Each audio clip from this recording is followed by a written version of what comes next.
नमस्कार, स्वागत है आप सभी का न्यूज 21 में। मैं हूं आपके साथ उमंग माथुर और आप देख रहे हैं अपना उत्तर प्रदेश। आइए बुलेटिन की शुरुआत करेंगे उत्तर प्रदेश की कुछ प्रमुख खबरों के साथ। मेडिकल कॉलेज की ओपीडी में जूनियर डॉक्टरों की मनमानी के चलते मरीजों में हंगामा समझ गया है। आपको बता दें, ओपीडी प्रभारी यादव ने समय पर ना पहुंचने वाले जूनियर डॉक्टर को अनुपस्थित घोषित किया। नाराज डॉक्टरों ने तुरंत ओपीडी छोड़कर बाहर का रुख कर लिया, जिससे मरीज परेशान हो गए। कमरा नंबर 15 में घंटों लाइन में खड़े मरीज डॉक्टरों की खाली कुर्सी देखकर भड़क गए और हंगामा करने लगे। इस घटना के कारण ओपीडी में अफरा तफरी का माहौल बन गया और इलाज के लिए आए लोग असुविधा झेलते रहे। यह मामला कोतवाली नगर स्थित मेडिकल कॉलेज की ओपीडी का है, जहां मरीज और परिजनों में नाराजगी का माहौल है। एटा से इराज अली की रिपोर्ट।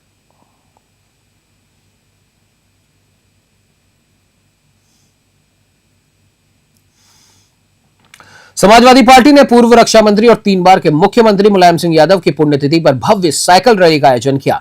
रैली विरामपुर कट से शुरू होकर जीटी रोड होते हुए डांडा गंगनपुर तक निकली, जिसमें सैकड़ों कार्यकर्ता साइकिल और बाइक पर सवार होकर शामिल हुए। रैली के दौरान कार्यकर्ताओं ने नेताजी अमर रहे, समाजवादी पार्टी जिंदाबाद और अखिलेश यादव जिंदाबाद के नारों से शहर गुंजा दिया। सभी धर्म और वर्ग के लोगों ने उत्साहपूर्वक रैली में भाग लिया। कोतवाली नगर क्षेत्र के जीटी रोड पर रैली में उमड़ा भारी जनसैलाब, जिससे पुण्यतिथि का आयोजन ऐतिहासिक रूप से यादगार बन गया। एटा से इराज अली की रिपोर्ट।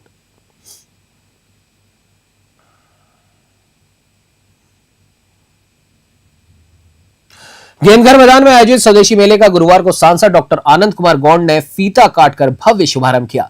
सांसद ने मेले में लगे विभिन्न विभागों, उद्यमियों और स्वयं सहायता समूहों के स्टॉलों का अवलोकन किया। मुख्य मंच पर मां सरस्वती के चित्र के समक्ष दीप प्रज्वलित कर और रंग बिरंगे गुब्बारे उड़ाकर कार्यक्रम का शुभारंभ किया गया। मेट्रो म्यूजिकल ग्रुप की बच्चियों ने गणेश वंदना और सांस्कृतिक प्रस्तुतियों से माहौल को भक्ति और उमंग से भर दिया। सांसद डॉक्टर गौंड ने कहा कि प्रधानमंत्री नरेंद्र मोदी और मुख्यमंत्री योगी आदित्यनाथ के नेतृत्व में आत्मनिर्भर भारत के संकल्प को साकार करने के लिए यह मेला महत्वपूर्ण पहल है। मुख्य विकास अधिकारी ने बताया कि मेले में उद्योग, खादी एवं ग्रामोद्योग, माटी कला, हथकरघा, रेशम, ग्रामीण आजीविका मिशन, ओडीओपी, पीएमईजीपी और मुख्यमंत्री युवा स्वरोजगार योजना से जुड़े लाभार्थियों और उद्यमियों ने स्टॉल लगाए हैं। बहराइच से राहुल वर्मा की रिपोर्ट।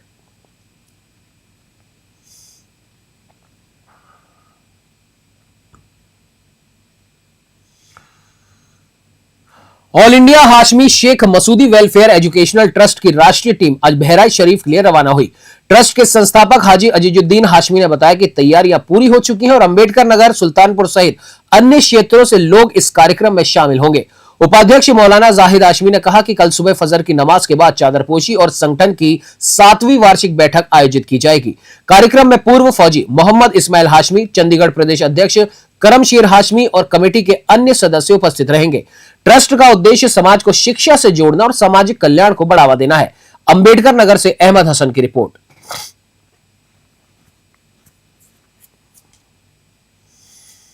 इस समय हम शहजादपुर अंबेडकर नगर में मौजूद हैं। यहाँ पर All India Hashmi Sheikh Masoodi welfare educational trust की जो टीम है, राष्ट्रीय टीम है, ये आज बहराइच के लिए रवाना हो रही है। इस समय हमारे साथ बातचीत करने के लिए हजरत अल्लामा मौलाना जाहिद हाशमी साहब हैं, जो कि ऑल इंडिया हाशमी शेख मसूदी जो तंजीम चल रही है इसके राष्ट्रीय उपाध्यक्ष भी हैं। आइए इनसे जानते हैं कि आज आप लोग सरजमीन बहराइच शरीफ जा रहे हैं, संगठन की तरफ से वहाँ प्रोग्राम होने वाला है, इसको लेकर तैयारियां पूरी हो चुकी है, कल प्रोग्राम होगा, क्या क्या प्रोग्राम होगा आइए इन्हीं से जानते हैं। जी अस्सलाम वालेकुम रहमतुल्लाहि वबरकातुहू। जी, ये सालाना जो है 7वां सालाना जो है तंजीम की तरफ से जो प्रोग्राम होता था, ये की बार 7वां सालाना वार्षिक जो है ये संगठन की तरफ से प्रोग्राम किया जा रहा है। और बहराइच की सरजमीन पर सैयदना सालार मसूद क़ादी रज़ियल्लाहु तआला अन्हु के रोज़े अक़दस पे तंजीम के सारे लोग इकट्ठा होंगे और वहाँ पर चादर व गुलपोशी की जाएगी। और बाद उसके बाद आंगन सहन में एक प्रोग्राम भी किया जाएगा। उसके बाद तंजीम की बैठक होगी, जिसमें तंजीम के सारे पदाधिकारी लोग, जिसमें तालीम पर और इस समय जो तालीम पे और उसके एजुकेशन पे और तमाम चीज़ों पर गौर व फिक्र किया जाएगा कि कौम को एक तरफ ले जाया जाए और कौम के सारे बच्चे तालीम हासिल करें और अच्छे इंसान बन कर के कौम को रास्ते पे ले आएँ। कौम यही चाहती है कि सारे बच्चे, कौम के जितने बच्चे हैं और तमाम लोग तालीम हासिल करें और एक और नेक बने, यही संगठन का उद्देश्य है।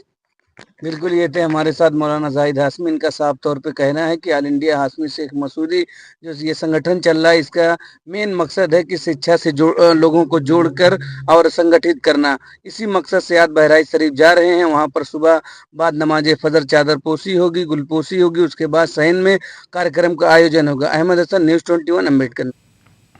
बढ़ते अगली खबर की ओर। आपको बता दें कि कोतवाली देहात क्षेत्र के ग्राम सभा शीतल गंगापुर उमरिया में मिशन शक्ति अभियान के तहत जनसभा का आयोजन किया गया।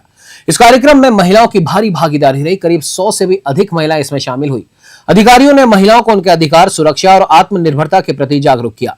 निरीक्षक राज बहादुर सिंह, उप निरीक्षक विनोद कुमार, उप निरीक्षक अवधेश प्रताप सिंह, हेड कांस्टेबल संदीप सिंह और महिला कांस्टेबल आशा सहित कई पुलिसकर्मी उपस्थित रहे।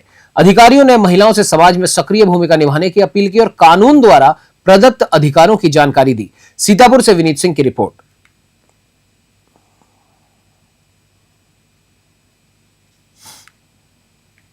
कोतवाली पुलिस ने एसपी अभिनंदन, एएसपी श्यामकांत और सीओ सत्येंद्र भूषण तिवारी के निर्देशन में हनी ट्रैप गिरोह का सफलतापूर्वक पर्दाफाश किया। कोतवाली टीम ने मुख्य आरोपी महिला लवी सिंह उर्फ लवली सिंह उर्फ सुषमा सिंह को मुंडेरवा से गिरफ्तार किया। आरोपी महिला लोगों को प्रेम जाल में फंसाकर ब्लैकमेल करती थी और उसके खिलाफ पहले से ही गंभीर धाराओं में मुकदमे दर्ज थे। संत कबीर नगर की निवासी इस महिला ने मुंडेरवा में अपना ठिकाना बनाया था। पुलिस पूछताछ में कई अहम जानकारियां मिलने की उम्मीद है। बस्ती से दिलीप पांडे की रिपोर्ट।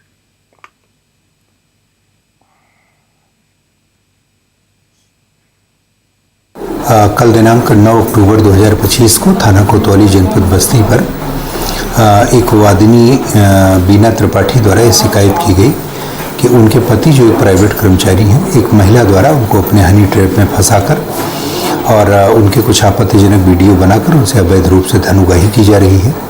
उसको ब्लैकमेल किया जा रहा है। तरह तरह की अन्य लोगों के साथ मिलकर उनके परिजनों को धमकी दी जा रही, प्रताड़ित किया जा रहा है। इसकी लिखित तहरीर के आधार पर तत्काल थाना कोतवाली पुलिस द्वारा सुसंगत धाराओं में अभियोग का पंजीकरण किया गया। चूंकि संज्ञेय अपराध कारित हो रहा था, इस दृष्टि से तत्काल पुलिस द्वारा वैधानिक कार्रवाई करते हुए पुलिस टीम का गठन करते हुए आरोपित महिला की गिरफ्तारी की गई और सुसंगत धाराओं में उसे माननीय न्यायालय के समक्ष रिमांड के लिए प्रस्तुत किया गया, जहां से उसे माननीय न्यायालय द्वारा जिला कारागार में भेज दिया गया है, जो वहां पर निरुद्ध है। चलिए बढ़ते अगली खबर की ओर। आपको बता दें कि मेडिकल कॉलेज में मरीजों के साथ लगातार मनमानी और लापरवाही देखने को मिल रही है। हिंदू नगर निवासी मरीज राजू को दवा देने से चिकित्सकों ने इनकार कर दिया, जबकि परिजनों ने उनसे बार बार गुहार लगाई। इस भेदभावपूर्ण रवैये से गरीब मरीजों में आक्रोश बढ़ रहा है। अस्पताल में सरकारी नियमों की खुलेआम धज्जियां उड़ रही हैं और जिम्मेदार मौन बने हुए हैं, जिससे स्वास्थ्य विभाग में हड़कंप मचा हुआ है। एटा से इराज अली की रिपोर्ट। पैर सही कराने क्या दिक्कत क्या आती? दिक्कत क्या है? वो एलर्जी हुई, एलर्जी। एलर्जी? हाँ। तो फिर अब क्या हुआ? आपको दवाई नहीं दे रहे हैं यहाँ पर। ऊपर गए थे हम, दवाई नहीं दे रहा? नहीं वो कोई कहता है नीचे जाओ, कोई कहता है ऊपर जाओ, कोई कहता है माया, कोई कहता है माँ लिखवाओ। घर जा रहे लौट गए।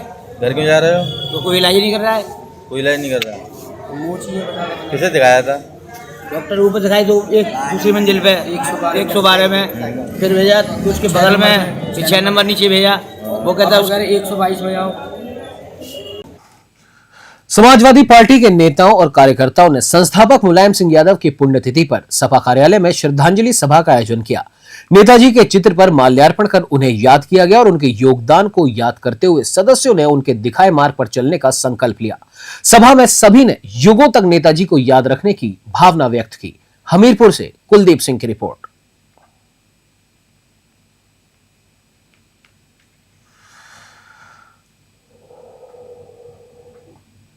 चलिए बढ़ते अगली खबर की ओर। आपको बता दें कि जिले में आगामी 12 अक्टूबर को आयोजित होने वाली पीपीसीएस परीक्षा को लेकर जिला प्रशासन सतर्क मोड पर है। जिलाधिकारी घनश्याम मीणा और पुलिस अधीक्षक डॉक्टर दीक्षा शर्मा ने जिले के 11 परीक्षा केंद्रों का औचक निरीक्षण किया। जिले में कुल 4,992 परीक्षार्थी परीक्षा देंगे, जो 2 पारियों में आयोजित की जाएगी। प्रथम पारी सुबह 9:30 से 11:30 बजे तक तथा द्वितीय पारी दोपहर 2:30 से 4:30 बजे तक संपन्न होगी। डीएम घनश्याम मीणा ने बताया कि परीक्षा कड़ी सुरक्षा, सीसीटीवी निगरानी और ऑडिटिंग के तहत आयोजित की जाएगी, ताकि परीक्षा निष्पक्ष और शांतिपूर्ण रूप से संपन्न हो सके। उन्होंने ये भी सुनिश्चित किया कि प्रत्येक केंद्र पर सुरक्षा व कैमरा निगरानी पूरी तरह से दुरुस्त रहेगा। हमीरपुर से कुलदीप सिंह की रिपोर्ट। 12 तारीख को पीसीएस की परीक्षा होनी है और हमारे जनपद में 11 सेंटर्स हैं। और जिसमें लगभग 4,990 बच्चे के बैठने का अनुमानित संख्या है। इसी क्रम में आज मेरे और एसपी द्वारा जितने भी हमारे सेंटर्स हैं उनका निरीक्षण किया जा रहा है और जो ये देखा जा रहा है कि जो भी एग्ज़ाम को कराने के लिए व्यवस्था की जानी है समुचित व्यवस्था है या नहीं है, साथ ही सुरक्षा के दृष्टिकोण से भी हम लोग जो सेंटर्स हैं उनका जायज़ा ले रहे हैं और जो वहाँ पे सेंटर प्रभारी हैं जो हमारे स्टैटिक मजिस्ट्रेट्स हैं उनको जो भी व्यवस्था होंगी उसके संबंध में निर्देश भी प्रदान किए जा रहे हैं और ये सुनिश्चित किया जा रहा है कि जो पूरी एग्ज़ाम प्रक्रिया है उसको पारदर्शी और अच्छे से हम लोग यहाँ पे करवा सकें। चलिए बढ़ते अगली खबर की ओर। आपको बता दें कि जिले के सुमेरपुर थाना क्षेत्र के चंद्रपुर गांव में स्थित देशी शराब के ठेके पर नियमों का उल्लंघन देखने को मिला। ठेका निर्धारित समय से पहले ही शराब बिक्री कर रहा है, जिसका वीडियो भी वायरल हुआ है। जानकारी के अनुसार सुबह 6 बजे से पहले ही ठेके से महंगे दामों में शराब बेची जा रही है, जबकि नियम में ऐसा करने की अनुमति बिल्कुल नहीं है। ठेके के बाहर सुबह सुबह शराब लेने के लिए लोगों की लंबी कतारें लग जाती हैं, जिससे आसपास के निवासियों को काफी परेशानी होती है।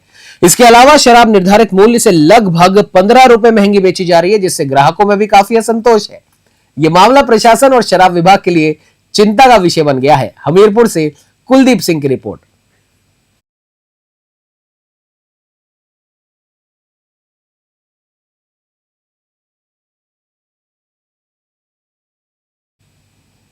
चलिए बढ़ते हैं अगली खबर की ओर। आपको बता दें कि हाईकोर्ट द्वारा दिए गए आदेश के अनुसार अब उत्तर प्रदेश में किसी भी जाति या वर्ग के लोग जातिगत रैली नहीं कर सकते।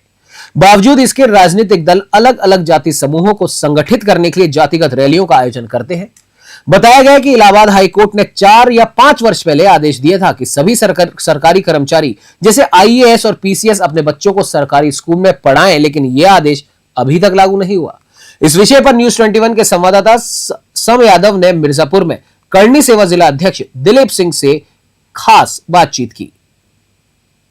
जिस दिन से उत्तर प्रदेश के उच्च न्यायालय ने एक निर्णय दिया, वो निर्णय क्या था कि जातिगत आधारित रैलियों पे प्रतिबंध, और उसके तत्पश्चात उत्तर प्रदेश सरकार ने इसको पूरे उत्तर प्रदेश में लागू कर दिया। चुनावी बयान बहने की अभी समय कुछ बाकी है, लेकिन आज भी हम देखते हैं कि पूरे उत्तर प्रदेश में कहीं न कहीं ये जातिगत आधारित रैलियों और सभाओं को लेकर जाति आधारित नेताओं के अंदर असमंजस बना हुआ। इस समय जनपद मिर्जापुर में हमारे साथ करनी सभा के जिलाध्यक्ष दिलीप सिंह गहरवार जी बातचीत के लिए मौजूद है। आइए हम इनसे बात करते हैं कि प्रदेश सरकार के द्वारा जिस तरीके से लागू किया गया है कि जाति आधारित रैलियों और सभाओं पर प्रतिबंध है, तो चुनाव में इसका लाभ ये लोग कैसे उठाएंगे। जी बहुत बहुत स्वागत है आपका चैनल में। धन्यवाद आपका। जी क्या कहना चाहेंगे जिस तरीके से प्रदेश सरकार ने ये प्रतिबंध लगा दिया है जात आधारित रैलियों पे, सभाओं पे, तो आप कैसे मतदाताओं को साधेंगे आने वाले चुनाव में। देखिए ऐसा है कि जो आपने कहा कि माननीय न्यायालय ने इस व्यवस्था को लागू किया कि अब जातिगत रैलियां इस देश में नहीं होंगी, उसका प्रमुख कारण है कि वो समाज में समानता लाना चाहते हैं, लेकिन समानता नहीं आ पाएगी, क्योंकि उत्तर प्रदेश सरकार या केंद्र की सरकार जो है वह सबसे पहले जात प्रमाण पत्र बनवाना बंद करे देश में, तभी यह समानता लागू हो पाएगी। यदि किसी के कहने से कि रैली नहीं होगी, किसी के कहने से सभा नहीं होगी, यह बिल्कुल गलत है। सभी सभाएं होंगी और कोई रोक भी नहीं पाएगा और सभी नेता आकर के अपने चुनाव में उसका लाभ भी लेने का काम करेंगे। लाभ तभी नहीं ले पाएंगे जब बच्चा चाहे गरीब का बच्चा हो चाहे अमीर का बच्चा हो, सबकी शिक्षा एक समान की व्यवस्था इस देश में लागू होगी, तभी उसका लाभ नहीं ले पाएंगे। दिलीप जी, अभी हाल ही में समाजवादी पार्टी की प्रवक्ता राजकुमार भाटी ने एक पंचायत की थी गुर्जरों की, लेकिन उनकी पंचायत हो नहीं पाई थी, पुलिस वहां पहुंच गई थी, उसमें विघ्न डाल रही थी। जो आप कह रहे हैं कि सभाएं होती रहेंगी, तो ये सभाओं का होना मतलब प्रदेश सरकार का उल्लंघन करना, जो कि कानूनन अपराध होगा। ऐसा है कि प्रदेश सरकार का अपराध हो या न हो, इससे हमसे कोई लेना देना नहीं है, लेकिन मैं यह जरूर कहना चाहता हूं कि इस देश में 2 प्रकार के कानून नहीं चल सकते।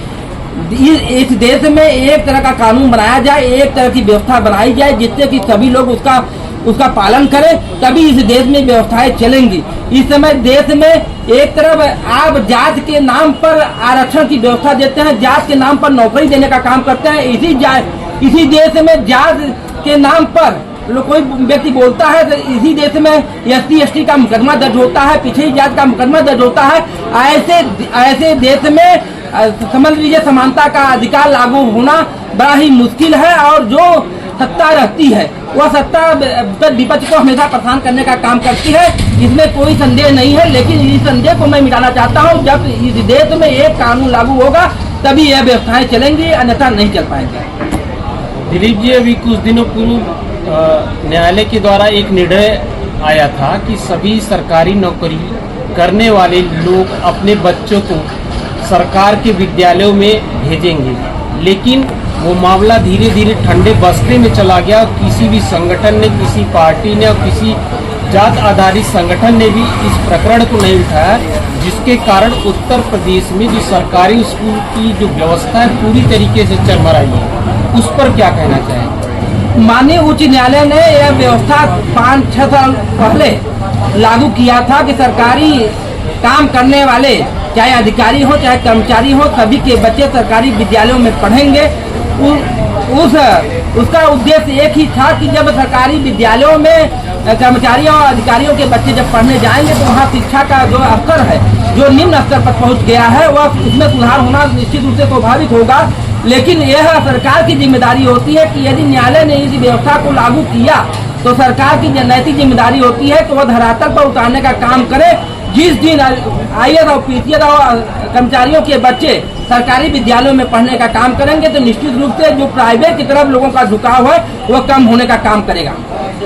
शुक्रिया हमसे बात करने के लिए। तो ये थे हमारे साथ दिलीप सिंह गारवार, काड़ी सेना के जिलाध्यक्ष, जिन्होंने अपनी बातों को बड़ी बेबाकी से रखा और जो कि पहले न्यायालय के द्वारा जो वर्डिक्ट दिए गए थे कि सभी सरकारी नौकरी करने वाले अपने बच्चों को प्राइमरी स्कूल में डालें, और अभी हाल ही में जिस तरीके से उच्च न्यायालय ने जो निर्णय दिया कि जातिगत आधारित रैलियां और सभाओं पर प्रतिबंध लगाया जाए, जिससे उन्होंने कहा कि अगर इस पर प्रतिबंध लगाया जाता है तो सबसे पहले जाति प्रमाण पर प्रतिबंध लगाना चाहिए, क्योंकि जब वो नहीं रहेगा तो कहीं से जाति की बात ही नहीं होगी।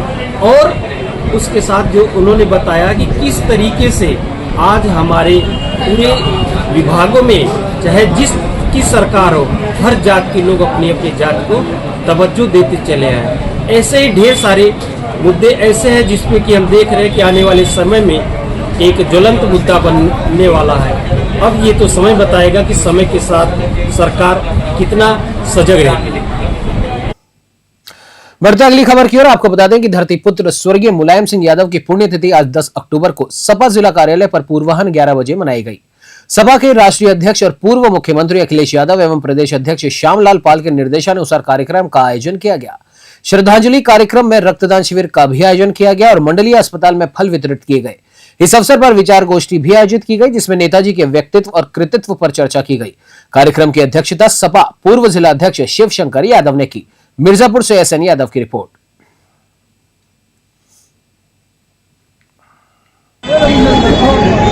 इस समय हम बता दें जनपद मिर्जापुर में समाजवादी पार्टी कार्यालय लोहिया ट्रस्ट आए हुए हैं। जैसा कि आप सभी को पता है कि आज श्रद्धेय मुलायम सिंह यादव की तीसरी पुण्यतिथि मनाई जा रही है।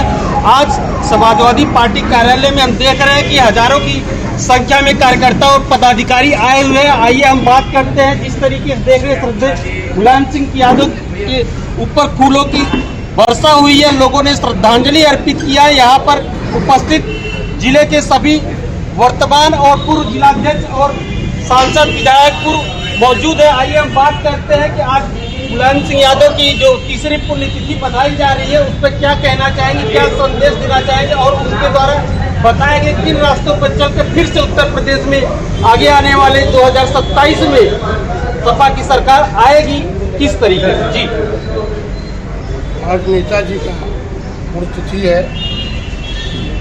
नेताजी गरीबों, मजदूरों, नौजवानों को के मसीहा थे।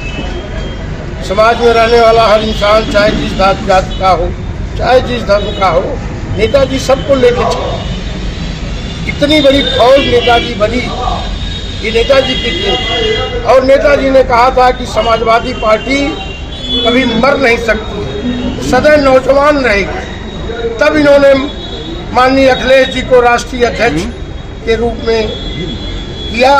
आज सारे लोग माननीय अखिलेश जी के साथ, पूरा नौजवान अखिलेश जी के साथ चल रहा है और हम लोग आज प्रतिज्ञा लेते हैं कि समाजवादी पार्टी की 27 में सरकार बनेगी और माननीय अखिलेश जी इस प्रदेश के मुख्यमंत्री होंगे। तो इस तरीके से आपने देखा कि आज नेताजी की तीसरी पुण्यतिथि पर समाजवादियों ने यह संकल्प लिया कि आने वाले 2027 में उत्तर प्रदेश में अखिलेश यादव की सरकार बनने जा रही है। मिर्जापुर से न्यूज़ 21 के लिए एसएन यादव की रिपोर्ट। कानपुर लखनऊ में आयोजित बहुजन समाज पार्टी की रैली में उमड़ी अभूतपूर्व भीड़ ने प्रदेश की सियासत में हलचल मचा दी है। बसपा के युवा व्यापारी नेता रवि गुप्ता ने कहा कि जनता अब बदलाव चाहती है और बसपा ही वो विकल्प है जो प्रदेश को सही दिशा दे सकता है। उन्होंने कहा कि बसपा की लोकप्रियता लगातार बढ़ रही है और रैली में उमड़ी भारी भीड़ ने विरोधी दलों के ताबूत में आखिरी कील ठोक दी है। विपक्षी दल अब बसपा की बढ़ती लहर से भयभीत है। रवि गुप्ता ने कहा कि बसपा की रणनीति स्पष्ट है और पार्टी पूरी तरह चुनाव के तैयार है। बसपा की सरकार बनने पर प्रदेश के विकास और जनता को उनका अधिकार दिलाने का काम प्राथमिकता से किया जाएगा। कानपुर से विशाल सैनी की रिपोर्ट। पहले तो मैं अपना परिचय देता हूँ। मेरा नाम रवि गुप्ता है और बसपा का मैं युवा नेता हूँ। आज हमारी आत्मा इतनी खुश है कि मैंने अपनी लाइफ में इतनी बड़ी रैली नहीं देखी, इतनी बड़ी रैली नहीं देखी।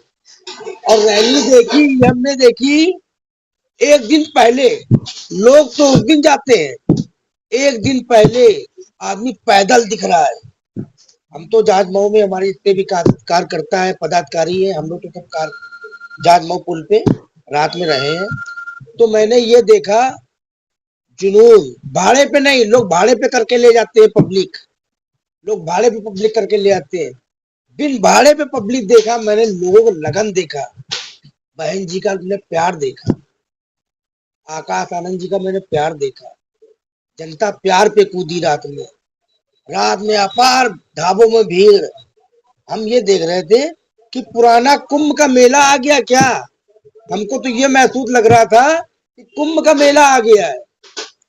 और जब मैं पहुंचा लखनऊ, यहाँ से आप गाड़ी से जाएंगे हाईवे से 45 से 60 मिनट लगेगा जब आराम जाएंगे।